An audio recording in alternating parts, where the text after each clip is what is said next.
Hello and welcome to the Wind Environmental Services Wind Image Video Support Series. In this tutorial, we'll go through the process of generating Google Earth exports in the Wind Image Standalone software package. To generate a Google Earth export, let's start by clicking on the Create Google File button in the main window. Now that we're in the Google Options window, we're going to start by selecting the file type, a KML or a KMZ, and the only difference between the two is that the KMZ is a zipped version. Next, I'm going to browse to an output location for my file, and I'm going to give it a name. This output folder is fine, so let's give it a name and click Save. Now moving down, I'm going to select whether or not to include an optional RICO track log. I can also set its color and opacity, but I'm going to skip that step for this demonstration. Now I'm going to select which EXIF data fields to include, all EXIF and RICO fields, or I can hit the Custom button to select the individual EXIF data fields I'd like to use.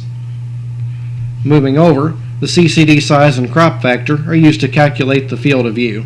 These values are automatically set for a RICO camera, but if you're using another camera type, then you'll need to consult your camera's owner's manual for the proper settings. The next thing we're going to look at is the image symbol. This is the symbol that will be used in your Google Earth export. Moving over, you can choose whether or not to show the field of view. The field of view is the calculated area that was viewable from your camera when you captured the image. If you do select to show the field of view like I have, you can also set its color and opacity as well. Moving down is the image offset function. This option will place images at the target location based on the compass direction and the distance to target.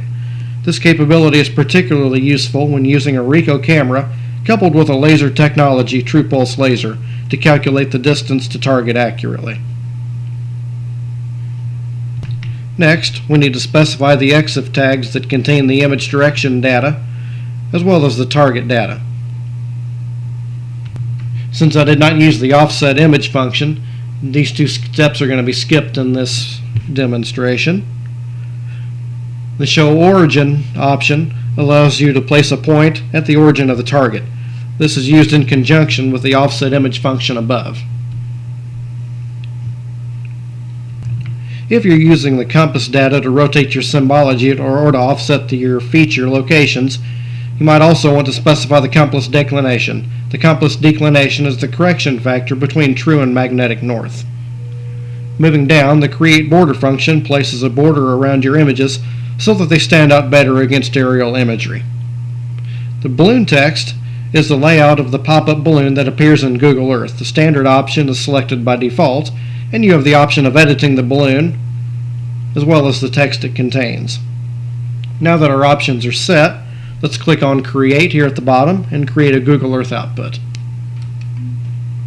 It's created, but I like to open it. Since I have Google Earth running in the background, why not?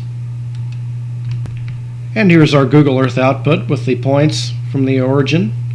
If I click on one of these points, I can view the image EXIF data, as well as a thumbnail of the image at the bottom. If I move back up and click again on the image name itself, I get a full-size preview of the image. And this concludes our Wind Image Generating Google Earth Exports video.